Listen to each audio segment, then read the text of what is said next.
You mentioned that you want to replace old-style politics with new-style leadership. Yeah. Describe what you mean by old-style politics. Well, old-style politics is what's gotten us into a lot of the mess. I mean, it's getting along to go along. What it is it's $9.2 million in money to family members through federal earmarks, which I think is unacceptable and inappropriate. I've pledged to never, ever provide or seek a federal earmark for a member of my family. I think that that's inappropriate. I think it's wrong, and I think it sends the wrong message. That's number one. I think that old-style politics is supporting somebody from outside our region for a seat on appropriations. You know, the most important thing, and this is kind of a little bit inside baseball, but critically important, Paul Kondraski recently voted to give Pat Murphy, a member of Bucks County, a seat on the Appropriations Committee over Chris Carney. Now, that's a devastating, probably the worst thing that Paul Kondraski has done as a member of Congress is to vote against Chris Carney. That's cost our region probably between $100 and $300 million in funds going forward. Now, how can I say that, 100 to 300 million? Well, it's pretty simple. Dan Flood was on House Appropriations, brought Route 80 and 81 here, expensive projects, among a host of other things that he did as a member of Congress. Joe McDade was also on House Appropriations. What did he bring? Scranton Bypass. He brought the airport terminal. He brought Steamtown Mall, Steamtown Historic, the historic center. So collectively, Dan Flood and Joe McDade brought a ton of money here.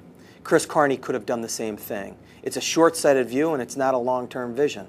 And that's what we're missing here. That's old-style politics. That's not doing what's in the best interest of our region long-term. Chris Carney should have gotten that seat. If Paul Kondraski voted for him, he would have gotten that seat. We can go through the numbers. It's clear. That's how he voted. If he had voted for Chris Carney, he'd say, I voted for Chris Carney.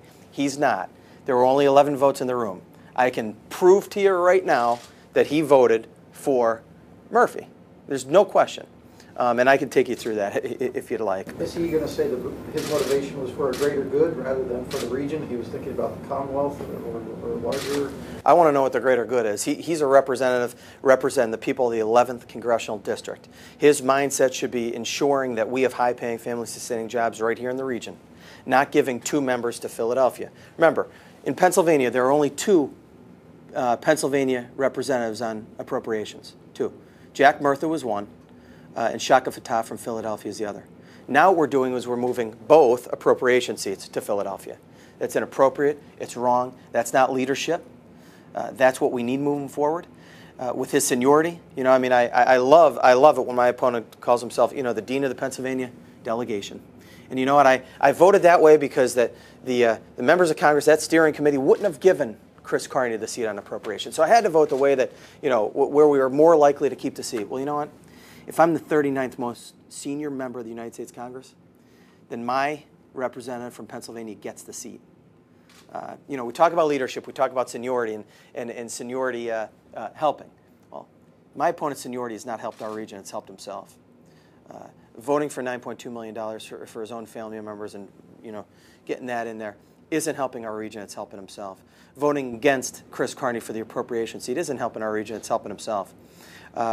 When you look at appropriations and earmarks in 2010, there's a lot of things you can look at with respect to seniority and as to how you judge someone's seniority and whether it matters.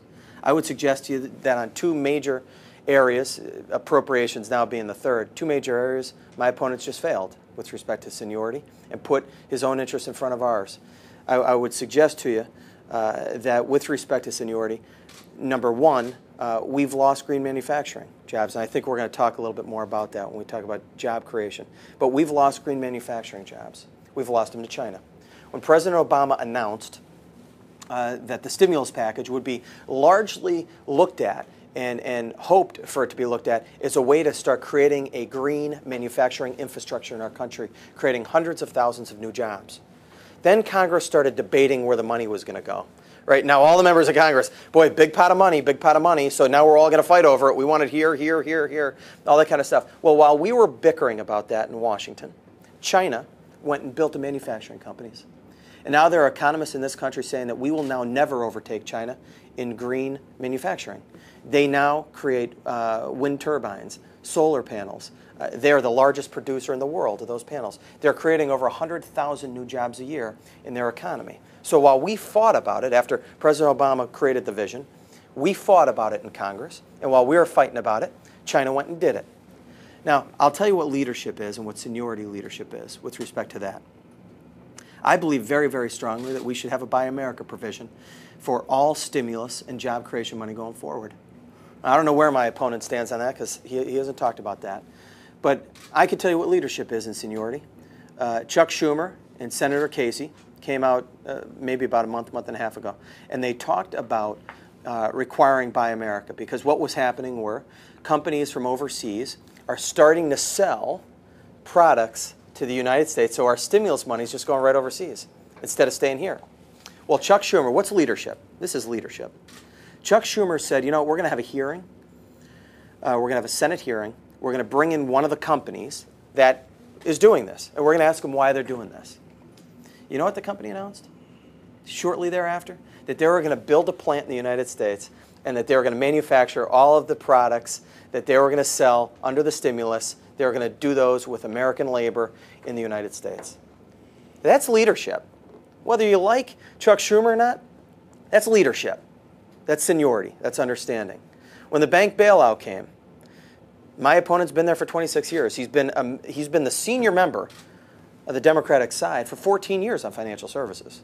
Touts that record all the time.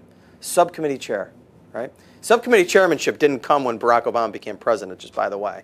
He was subcommittee chairman prior to Barack Obama becoming president. So I would suggest to you that if you are the senior member and you've been there and you've been serving for 14 years as the senior member for 14 years, that you're going to understand and you're going to know some of the pitfalls. So what we hope seniority is an understanding of some of the pitfalls so we don't repeat past mistakes and we make better legislation going forward. Well, didn't anybody think that Wall Street banks and these big Wall Street companies, that once they got new money, that they'd reward themselves? Anybody think that, I mean, did anybody not think about that? I don't know any Wall Street companies that when they get money, no matter who it's from, they don't take credit for getting it and give themselves bonuses. It's just the way Wall Street works. I mean, that's ingrained in the culture there. Now, you're going to tell me that no one understood, nobody thought about the fact that they were going to give these bonuses? You know, that's irreprehensible to hand out these bonuses after we're saving these companies.